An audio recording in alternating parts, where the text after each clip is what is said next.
Welcome to T shot. This is Phaneeshwar. My dear friends, పేదరికం, నిరుద్యోగం అన్నటువంటి చాప్టర్లో నిరుద్యోగ పథకాలు అన్నటువంటి వాటి గురించి మనం డిస్కస్ చేస్తున్నాం. మరి గతంలో నిరుద్యోగ పథకాలు అంటే గత వీడియోస్లో చూస్తే కొన్ని మనం చూసాం. మరి ఇప్పుడు ఈ వీడియోలో సంపూర్ణ గ్రామీణ రోజ్గార్ యోజన అన్నటువంటి పథకం గురించి మనం తెలుసుకుందాం. సో ఈ వీడియోలో మనం దేని గురించి డిస్కస్ చేస్తున్నామయ్యా అంటే సంపూర్ణ గ్రామీణ రోజ్గార్ యోజన అన్నటువంటి పథకం గురించి మనం డిస్కస్ చేయడం అన్నటువంటి జరుగుతుంది.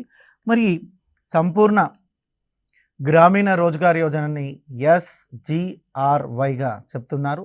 మరి SGRY చూసినట్లయితే 2001 సెప్టెంబర్ 5వ తేదీన 2001 సెప్టెంబర్ 25న దీన్ని లాంచ్ చేయడం అన్నటువంటిది జరిగింది. మరి ఆహార భద్రత, ఈ పథకం ఆహార భద్రతను కల్పించేందుకు ప్రారంభించారు. సో ఈ పథకం యొక్క ముఖ్య ఉద్దేశం ఏంటయ్యా అంటే ఆహార భద్రతను కల్పించడం. ఈ పథకాన్ని ఎందుకు ప్రారంభించాల్సి వచ్చిందయ్యా అంటే ఆహార భద్రతను కల్పించడం కొరకు ఈ పథకాన్ని ప్రారంభించారు. అయితే ఇక్కడ మనం గుర్తుపెట్టుకోవాల్సింది ఏంటయ్యా అంటే జవహర్ గ్రామ సమృద్ధి యోజన మరియు ఉపాధి హామీ పథకం అన్నటువంటి రెండు పథకాలను కలిపి ఈ SGRYగా మార్చడం అన్నటువంటిది జరిగింది. సో జవహర్ గ్రామ సమృద్ధి యోజన JGSY అనేటువంటిది ఒక పథకము. అదేవిధంగా ఉపాధి హామీ పథకము ఎంప్లాయ్మెంట్ అష్యూరెన్స్ స్కీమ్ అన్నటువంటిది ఇంకొక పథకము. దీన్ని EAS అంటున్నారు, అంటే ఎంప్లాయ్మెంట్ అష్యూరెన్స్ స్కీమ్. ఈ రెండు పథకాల కలయిక వల్ల ఏర్పడినటువంటిదే SGRY అని మనం చెప్తున్నాం. మరి ఇక్కడ ఈ రెండు పథకాల వల్ల మీరు ఒకసారి గమనించండి, ఎగ్జామ్లో మనకు చాలా మటుకు క్వశ్చన్స్ ఎలా అడుగుతారయ్యా అంటే ఏ రెండు పథకాల కలయిక వల్ల ఏర్పడుతున్నాయి అన్నటువంటిది వెరీ వెరీ ఇంపార్టెంట్. ఈ SGRY అన్నటువంటి దాన్ని చూసినట్లయితే మనము ఎలా ఏర్పడుతుందయ్యా ఈ పథకము అంటే JGSY మరియు EAS అన్నటువంటి వాటికి సంబంధించి. సో JGSY EAS అన్న రెండు పథకాల కలయిక వల్ల ఏర్పడుతుంది. ఇది ఎప్పుడు ఏర్పాటు చేశారయ్యా అంటే 2001 సంవత్సరం సెప్టెంబర్ 25వ తేదీన ఈ పథకాన్ని తీసుకురావడం అన్నటువంటి జరిగింది. మరి దీనిని 2006 ఫిబ్రవరి 22న NREGP పథకం అన్నటువంటిది ఒక పెద్ద పథకం వచ్చింది, NREGP అనేటువంటి పథకం. ఈ పథకంలో దీన్ని విలీనం చేయడం అన్నటువంటిది జరిగింది. ఎప్పుడు విలీనం చేశారు? 2006 సంవత్సరం ఫిబ్రవరి 2న దీన్ని విలీనం చేయడం జరిగింది. ఈ 2006 సంవత్సరం ఫిబ్రవరి 2వ తేదీనే NREGP అన్నటువంటి పథకాన్ని లాంచ్ చేయడం జరిగింది. ఆ NREGP పథకంలో ఈ SGRY అన్నటువంటి పథకాన్ని కూడా కలపడం అన్నటువంటిది జరిగింది. సో మనం గుర్తుపెట్టుకోవాల్సినటువంటి అంశాలు ఏంటంటే ఈ SGRY అన్నటువంటి పథకం యొక్క ముఖ్య ఉద్దేశం ఏంటయ్యా అంటే ఆహార భద్రతను కల్పించడం. ఈ పథకాన్ని ఎప్పుడు లాంచ్ చేశారయ్యా అంటే సెప్టెంబర్ 2001 సెప్టెంబర్ 25. ఏ రెండు పథకాల కలయిక వల్ల SGSRY ఏర్పాటు చేశారంటే JGSY EASY అనేటువంటి రెండు పథకాల వల్ల ఈ పథకం ఏర్పడింది. మరి ఈ పథకం ఎందులో విలీనమైంది? NREGPలో విలీనమైంది. ఎప్పుడు విలీనమైంది? 2026 ఫిబ్రవరి 2న ఇది NREGPలో విలీనమైనట్లుగా మనం తెలుస్తున్నాం. ఇకపోతే JGSY అన్నటువంటి దాన్ని చదువుదాం. జవహర్ గ్రామ సమృద్ధి యోజన. జవహర్ గ్రామ సమృద్ధి యోజన అన్నటువంటి పథకాన్ని మనం చదువుతున్నాం. ఈ జవహర్ గ్రామ సమృద్ధి యోజనను 1999 ఏప్రిల్ 1వ తేదీన తీసుకురావడం అన్నటువంటిది జరిగింది. ఎప్పుడు దీన్ని తీసుకొచ్చారయ్యా అంటే 1999 ఏప్రిల్ 1న ఈ పథకం తీసుకురావడం అంటూ జరిగింది. మరి దీన్ని మనం గమనించినట్లయితే సో జవహర్ రోజ్గార్ యోజన కార్యక్రమం 1999 ఏప్రిల్ 1న పునఃవ్యవస్థీకరించి జవహర్ గ్రామ సమృద్ధి యోజనగా మార్పు చేయబడింది. మరి ఈ పథకం చూసినట్లయితే గ్రామాలలో అవస్థాపన సౌకర్యాలను కల్పించడానికి ఉద్దేశించబడింది. ఎందుకు JGSY ఉద్దేశించబడిందయ్యా అంటే గ్రామాలలో అవస్థాపన సౌకర్యాలను కల్పించడానికి ఉద్దేశించబడింది. గ్రామాలలో అవస్థాపన సౌకర్యాలను కల్పించడానికి ఉద్దేశించిన పథకం ఏదయ్యా అంటే జేజీఎస్వై అని మనం చెప్తున్నాం. అదేవిధంగా జవహర్ గ్రామ సమృద్ధి యోజన పథకం యొక్క ముఖ్య ఉద్దేశం ఏంటయ్యా అంటే గ్రామాలలో అవస్థాపన సౌకర్యాలను కల్పించడం. మరి ఇందులో భాగంగా ఏం చేస్తారు అంటే ఈ పథకంలో భాగంగా మనం చూసినట్లయితే గతంలో నిర్మించినటువంటి ఉమ్మడి ఆస్తి వనరులను సక్రమంగా యాజమాన్యం చేయడం అన్నటువంటిది ఒక అంశం. అదేవిధంగా షెడ్యూల్ కులాల, షెడ్యూల్ జాతుల, వికలాంగులకు మరియు గ్రామీణ ప్రాంతాలలో ఉద్యోగ అవకాశాలు. సో ఈ ఎవరైతే షెడ్యూల్ కులాలు ఉన్నారో, అదేవిధంగా ఇక్కడ జాతులు అంటే షెడ్యూల్డ్ జాతులని మనం అర్థం చేసుకోవాలి. సో ఎస్టీ పీపుల్ ఎవరైతే ఉన్నారో, ఎస్సీలు ఎవరైతే ఉన్నారో, అదేవిధంగా దివ్యాంగులు.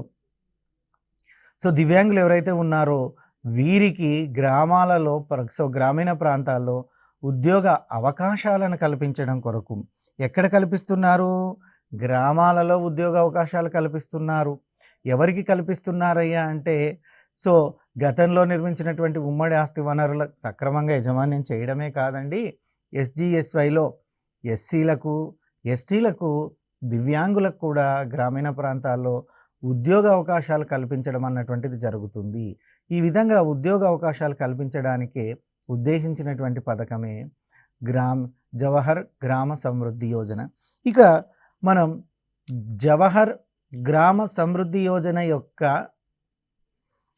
ఉద్దేశం ఏమి అని అడుగుతారండి. మనం జవహర్ గ్రామ సమృద్ధి యోజన యొక్క ఉద్దేశాన్ని తెలపండి లేదా ఉద్దేశం ఏమి అంటే మనం ఖచ్చితంగా చూసినట్లయితే ఒకటి ఇందులో ఉద్దేశాల్లో చూసినట్లయితే గతంలో నిర్మించినటువంటి ఉమ్మడి ఆస్తి వనరులను సక్రమంగా యాజమాన్యం చేయడం ఒకటి, రెండోది షెడ్యూల్ కులాల వారికి, మూడోది షెడ్యూల్ జాతుల వారికి, నాలుగోది వికలాంగులకు గ్రామీణ ప్రాంతాల్లో ఉద్యోగ అవకాశాలు కల్పించడము. సో అంటే ఎస్సీలకు, ఎస్టీలకు, దివ్యాంగులకు గ్రామీణ ప్రాంతాలలో ఉద్యోగ అవకాశాలను కల్పిస్తారు. సో గ్రామీణ ప్రాంతాలలో సో ఎవరెవరు కల్పిస్తున్నారంటే ఎస్సీలకు, ఎస్టీలకు మరియు దివ్యాంగులకు ఉద్యోగ అవకాశాలను కల్పించడానికి ఉద్దేశించినటువంటి పథకమే జవహర్ గ్రామ సమృద్ధి యోజన అంటున్నారు. ఇక జాతీయ గ్రామీణ ఉపాధి హామీ పథకం. మై డియర్ స్టూడెంట్స్, ఖచ్చితంగా ఈ పథకం నుంచి మనం ఒక బిట్ ఎక్స్పెక్ట్ చేయొచ్చు. The very very important in our examinations. దీన్ని national rural employment guarantee scheme అంటున్నారు. సో ఇక్కడ చూసినట్లయితే ఎన్ఆర్ఈజీపీ ఉందండి, national rural employment guarantee scheme. So దీన్ని చూసినట్లయితే జనరల్గా ఈ పథకం ఏర్పడింది ఎక్కడయ్యా అంటే 2006 ఫిబ్రవరిలో అనంతపూర్ జిల్లాలోని బండ్లపల్లి గ్రామంలో దీనిని ప్రారంభించడం అన్నటువంటిది జరిగింది. అయితే ప్రారంభించడానికి ముందుగానే పార్లమెంట్లో ఒక చట్టం అన్నటువంటిది చేసి ఆ చట్టం ద్వారా దీనిని ప్రారంభించడం అన్నటువంటిది జరిగింది. ఆ చట్టం ఏంటి, ఎప్పుడు చేశారయ్యా అంటే 2005 సంవత్సరము సెప్టెంబర్ 7న 2005 సెప్టెంబర్ 7న పార్లమెంటులో మనకు ఒక చట్టం చేయబడింది. ఆ చట్టం పేరే ఎన్ఆర్ఈజీపీ యాక్ట్ అంటున్నారు. ఆ చట్టం పేరే ఎన్ఆర్ఈజీపీ యాక్ట్ అంటున్నారు. సో ఈ ఎన్ఆర్ఈజీపీ యాక్ట్ ఎప్పుడు వచ్చింది? 2005 సెప్టెంబర్ 7న వచ్చింది. సో అభ్యర్థులు గుర్తుపెట్టుకోవాలి, ముందుగా చట్టం చేసిన తర్వాతనే పథకాన్ని ప్రారంభించడం అన్నటువంటిది జరిగింది. భారతదేశంలో చట్టబద్ధత కలిగినటువంటి ఏకైక పథకం ఏదయ్యా అంటే ఈ ఎన్ఆర్ఈజీపీ స్కీమ్నే మనం చెప్తున్నాం, జాతీయ గ్రామీణ ఉపాధి హామీ పథకం. ప్రస్తుతం చట్టబద్ధత కలిగినటువంటి ఏకైక పథకంగా దీన్ని చెప్తున్నాం. దీనికి చట్టబద్ధత ఎప్పుడు వచ్చింది? పార్లమెంట్లో దీని చట్టం ఎప్పుడు చేయబడినదయ్యా అంటే ఎన్ఆర్ఈజీపీ యాక్ట్ అంటున్నారు. సో ఈ ఎన్ఆర్ఈజీపీ యాక్ట్ అన్నటువంటిది 2005 సెప్టెంబర్ 7న చేయబడింది. ఇక ప్రారంభించింది ఎప్పుడయ్యా అంటే 2006 ఫిబ్రవరి 2, అంటే 2006 ఫిబ్రవరి 2 నుంచి ఈ పథకం అమలు చేస్తున్నారు. అయితే అమలుకు ముందుగానే ఎన్ఆర్ఈజీపీ యాక్ట్ ద్వారా ఇది ఎస్టాబ్లిష్ చేయబడింది. మరి భారతదేశం మొత్తం మీద దీన్ని ఎక్కడ అమలు చేశారయ్యా అంటే సో ఆ భారతదేశం మొత్తం మీద చూసినట్లయితే ఉమ్మడి ఆంధ్రప్రదేశ్ రాష్ట్రంలోని అనంతపురం జిల్లా, ఆనాడు అనంతపురం జిల్లా అత్యంత వెనుకబడినటువంటి ప్రాంతంగా ఉండింది. ఆ అనంతపురం జిల్లాలోని బండ్లపల్లి అన్నటువంటి గ్రామంలో, అనంతపురం జిల్లాలోని బండ్లపల్లి అనేటువంటి గ్రామంలో మొదటగా 2006 ఫిబ్రవరి 2న ఆనాటి ప్రధానమంత్రి మన్మోహన్ సింగ్ గారి చేత దీన్ని ప్రారంభించడం అన్నటువంటిది జరిగింది. దీన్ని ఎవరు ప్రారంభించారయ్యా అంటే, ఆనాటి ప్రధానమంత్రిగా ఎవరైతే ఉన్నారో, ఈ మన్మోహన్ సింగ్ గారు ఎవరైతే ఉన్నారో వారు ఈ పథకాన్ని ప్రారంభించడం అన్నటువంటిది జరిగింది. మరి ఇది 2000 ఫిబ్రవరి 2న దేశ ప్రధాని, స్వయంగా దేశ ప్రధానే వచ్చి బండ్లపల్లి గ్రామము అనంతపురం జిల్లాలో దీన్ని ప్రారంభించడం అన్నటువంటిది జరిగింది. ఇకపోతే ఈ పథకం 2016 ఫిబ్రవరి నాటికి 10 సంవత్సరాలను పూర్తి చేసుకుంది. అయితే ఇక్కడ మనం గుర్తుపెట్టుకోవాల్సింది ఏంటంటే, ఈ ఎన్ఆర్ఈజీపీలో ఏ పథకాలు, ఏ 2 పథకాల కలయిక వల్ల ఎన్ఆర్ఈజీపీ ఏర్పడింది.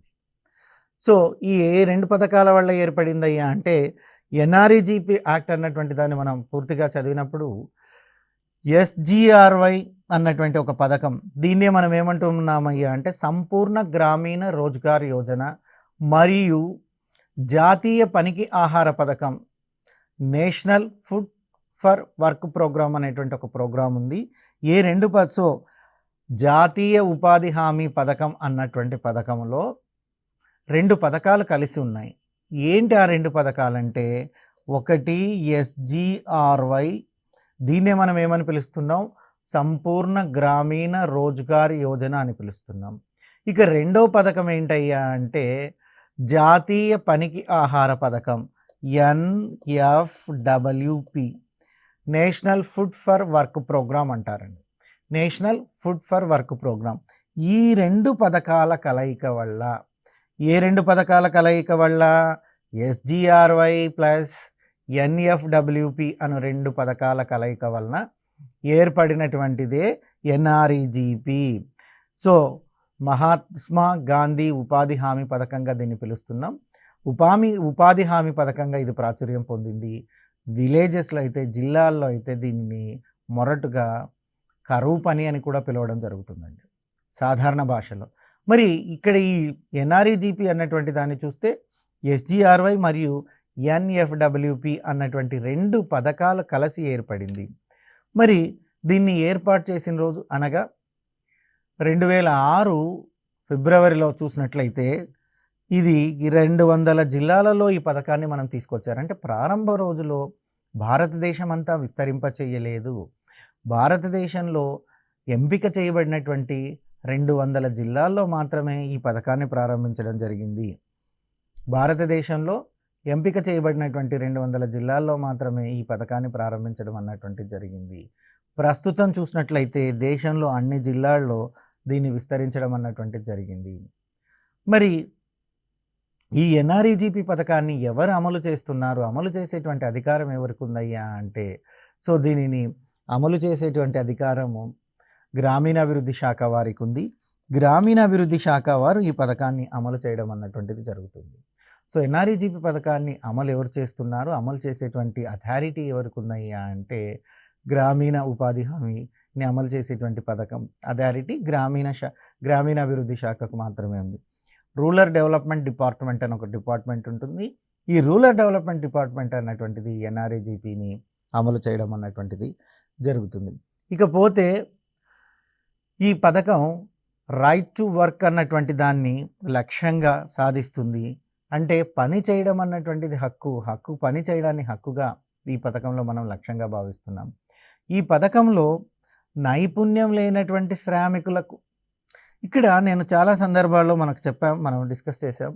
శ్రామికులను కూడా మనం స్కిల్డ్ లేబర్, అన్స్కిల్డ్ లేబర్లను డివైడ్ చేస్తాం. అంటే నైపుణ్యం ఉన్నటువంటి శ్రామికులు, నైపుణ్యం లేనటువంటి శ్రామికులు అని మనం 2గా విభజించడం అన్నటువంటిది జరుగుతుంది.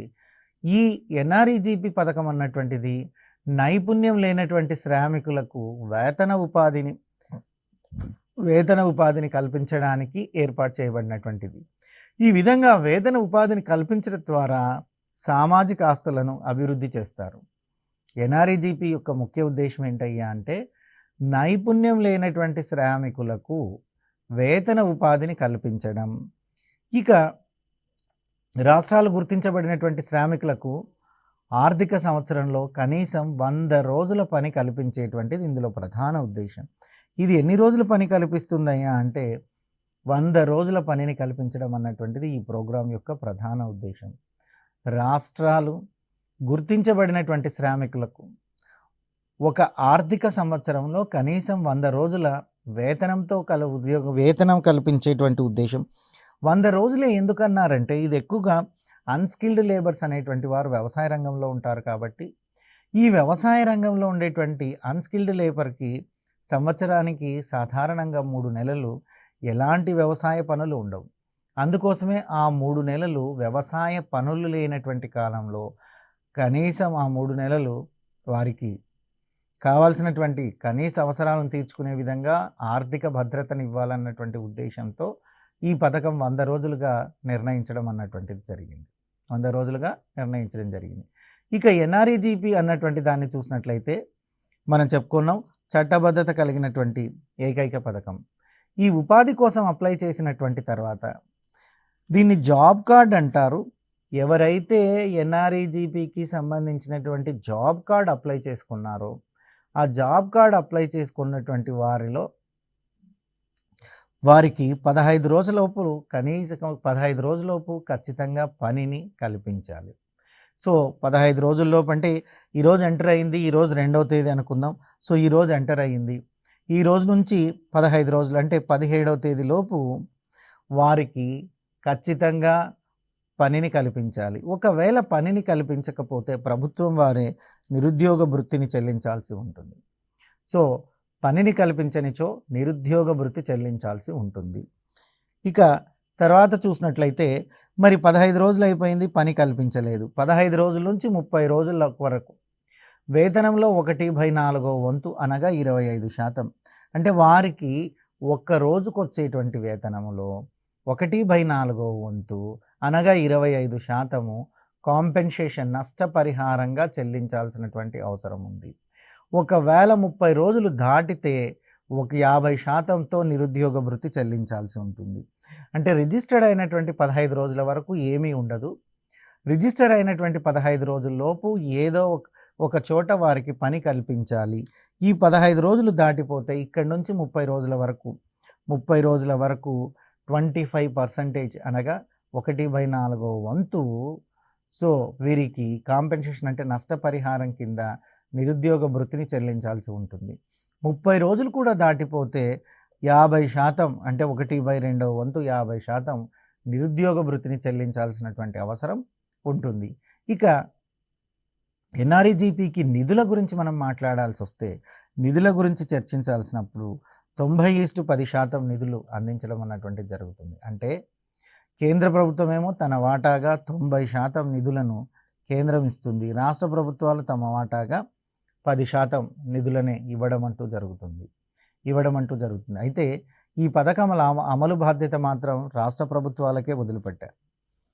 ఈ పథకాన్ని అమలు చేసేటువంటి బాధ్యత ఎవరికి ఇచ్చారయ్యా అంటే రాష్ట్ర ప్రభుత్వాలకే ఇవ్వడం అంటూ జరిగింది. మరి ప్రస్తుతం చూసినట్లయితే ఆంధ్రప్రదేశ్లో అంటే కొత్తగా జిల్లాలు విభజించకముందు 13 జిల్లాల్లో అమలు చేయబడింది. మరి తెలంగాణలో కూడా అన్ని చోట్ల అమలు చేయబడుతుంది. ఇక మన రాష్ట్రంలో చూస్తే అన్ని చోట్ల అమలు చేయబడుతుంది. ఈ పథకము అక్టోబర్ 2వ తేదీ 2009వ సంవత్సరం నుండి మహాత్మా గాంధీ జాతీయ ఉపాధి హామీగా పిలువబడుతుంది. ఎందుకు మహాత్మా గాంధీ జాతీయ ఉపాధిగా 2009లో నుంచి పిలువబడుతుందంటే ఆనాడు మహాత్ముడి 140వ బర్త్డే అన్నటువంటిది జరుగుతుంది. ఆనాడు చూసినట్లయితే మహాత్మా గాంధీ యొక్క 140వ జన్మదినాన్ని పురస్కరించుకొని 2009 అక్టోబర్ 20 నుంచి దీనికి మహాత్మా గాంధీ జాతీయ గ్రామీణ ఉపాధి హామీ పథకం అని పేరు మార్చడం జరిగింది. అంతవరకు సో ఎన్ఆర్ఈజీపీ అన్నటువంటిది ఉండేది 2009 అక్టోబర్ 2 నుంచి ఎంజీఎన్ఆర్ఈజీపీఎస్గా దీన్ని పిలవడం జరుగుతుంది. Mahatma Gandhi national rural employment guarantee scheme అని చెప్తున్నారు. కొన్ని చోట్ల గ్యారంటీ ప్రోగ్రామ్ అని కూడా పిలుస్తారు, తప్పు లేదండి.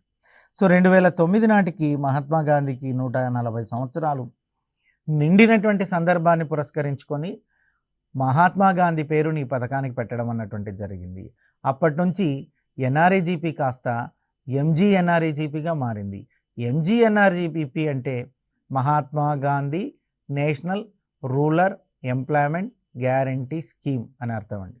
మరి ఈ పథకాన్ని చూసినట్లయితే దేశంలోని కరువు పీడిత మరియు వెనకబడినటువంటి జిల్లాల్లో ప్రవేశపెట్టారు. యాక్చువల్గా ఇది స్టార్టింగ్లోనే 200 జిల్లాలతో వచ్చింది. సో స్టార్టింగ్లోనే వెనకబడినటువంటి 200 జిల్లాల్లో దీన్ని దేశం మొత్తం తీసుకొచ్చారు. ప్రస్తుతం అన్ని కరువు ప్రాంతాలలో ఇది ఉందండి. అన్ని కరువు పీడిత జిల్లాలకు ఈ పథకం అన్నటువంటిది విస్తరింపజేయడం జరిగింది. మరి ఒకవేళ ఎవరైతే పనికి అప్లై చేసుకుంటారో ఆ పని కల్పించేటప్పుడు వారికి 5 కిలోమీటర్ల పరిధిలోనే ఉపాధిని చూపించాలి. ప్రభుత్వం వారు జాబ్ రిజిస్టర్ అయినటువంటి వ్యక్తికి, పని కోసం పేరుని నమోదు చేసుకున్నటువంటి వ్యక్తికి 15 రోజుల్లోపే పని కల్పిస్తారు. ఈ కల్పించేటువంటి పని కూడా అతని నివాస స్థలానికి 5 కిలోమీటర్ల పరిధిలోనే పని కల్పించాల్సినటువంటి విధంగా పథకంలో పేర్కొంటుంది. అంటే అంతకన్నా ఎక్కువ దూరం ఉన్నట్లయితే రవాణా భత్యము లేదా రవాణా సౌకర్యాలు ప్రభుత్వమే చెల్లించాల్సి ఉంటుంది, ప్రభుత్వమే కల్పించాల్సి ఉంటుంది. 5 కిలోమీటర్ల వరకు అయితే వారు పని చేసుకొని నడుచుకుంటూ ఇంటికి వచ్చేటువంటి అవకాశం ఉంది. అంతకన్నా ఎక్కువ అయితే రవాణా సమస్యలు ఏర్పడతాయని వారికి రవాణా మరియు భత్యము లేదా రవాణా సౌకర్యాన్ని కూడా ప్రభుత్వమే చెల్లించేటువంటి విధంగా ఏర్పాటు చేయడం అన్నటువంటిది జరిగింది. ఇక చూసినట్లయితే ఢిల్లీ స్కూల్ ఆఫ్ ఎకనామిక్స్కి చెందినటువంటి బెల్జియం దేశస్థుడు ప్రొఫెసర్ జాన్ డ్రీచ్ ఎన్ఆర్ఈజీపీ పథకం యొక్క నిర్మాణంలో కీలక పాత్ర పోషించాడు. ఇక్కడ ఎన్ఆర్ఈజీ పథకం నిర్మాణానికి సంబంధించి కీలక పాత్రను ఎవరు పోషించారయ్యా అంటే ప్రొఫెసర్ జాన్ డ్రీచ్ అనేటువంటి వ్యక్తి. ఈ ప్రొఫెసర్ జాన్ డ్రీచ్ ఎవరయ్యా అంటే బెల్జియం దేశానికి చెందుతున్నాడు. అయితే వీరు ఢిల్లీ స్కూల్ ఆఫ్ ఎకనామిక్స్ యొక్క స్టూడెంట్. అంటే బెల్జియం నుంచి వచ్చి ఢిల్లీ స్కూల్ ఆఫ్ ఎకనామిక్స్లో చదువుకుంటూ ఈ ఎన్ఆర్ఈజీపీ పథకం యొక్క నిర్మాణంలో కీలక పాత్రను పోషించడం అన్నటువంటిది జరిగింది. మరి ఉపాధి కూలీల వేతనాల రేట్లను వ్యవసాయదారుల వినియోగ ధరల సూచి అన్నటువంటి ద్వారా నిర్ణయించడం అన్నటువంటిది జరుగుతుంది. మరి ఈ ఉపాధి హామీ పథకంలో ఉపాధికి వచ్చేటువంటి కూలీలకు ఎంత వేతనాన్ని ఇవ్వాలి, ఈ వేతన రేట్లను ఎలా నిర్ణయిస్తారయ్యా అంటే ఈ వేతన రేట్లను వ్యవసాయదారుల వినియోగ ధరల సూచి CPIAL ద్వారా నిర్ణయించడం అన్నటువంటి జరుగుతుంది. ప్రస్తుతం 2 రాష్ట్రాలలో రోజుకు 205 రూపాయల వేతనాన్ని చెల్లిస్తున్నారు. ప్రస్తుతం తెలుగు రాష్ట్రాల్లో చూసినట్లయితే ఒక రోజు వేతనంగా 205 రూపాయలని ఒక రోజు వేతనంగా చెల్లించడం అన్నటువంటిది జరుగుతుంది. కూలీల వేతనాలను పోస్టాఫీస్ ఖాతాల ద్వారా 15 రోజులకు ఒకసారి చెల్లించడం జరుగుతుంది. అంటే కూలీల వేతనాల బ్యాంక్ అకౌంట్కి పోస్ట్ ఆఫీస్ అకౌంట్ ఏదైతే ఉందో పోస్ట్ ఆఫీస్ అకౌంట్కి 15 డేస్ లోపు, అంటే పని చేసినటువంటి 15 డేస్ లోపు అకౌంట్లో కూలీల డబ్బు పడేటట్లుగా ఇందులో చేయడం అన్నటువంటిది జరిగింది. సో ఇక నిధుల విషయానికి వస్తే కూలీల వేతనాలు మరియు పనిముట్ల కోసం 60:40 నిష్పత్తిలో ఖర్చు చేస్తారు. నిధుల విషయానికి వచ్చినప్పుడు మనం మొదటగా 90% నిధులు కేంద్ర ప్రభుత్వమే భరిస్తుందని చెప్పుకున్నాం. కానీ వేతనాలు పనిముట్ల కోసం చూసినట్లయితే 60:70 నిష్పత్తిలో పంచుకోవడం అన్నటువంటిది జరుగుతుంది. 60 అంటే కేంద్ర ప్రభుత్వం యొక్క షేర్, 40 అంటే రాష్ట్ర ప్రభుత్వం యొక్క షేర్గా మనం గుర్తుంచుకోవాలి. ఇక ఎన్ఆర్ఈజీపీ ద్వారా సాధించగలిగినటువంటి లక్ష్యాలు ఏంటి, అసలు ఏమైనా ఉన్నాయా అంటే ఎన్ఆర్ఈజీపీ పథకం యొక్క లక్ష్యాలు, సాధించగలిగినటువంటి లక్ష్యాలు అన్నటువంటి చూసినట్లయితే ఆర్థిక భద్రత, గ్రామీణ ఆస్తుల సృష్టి,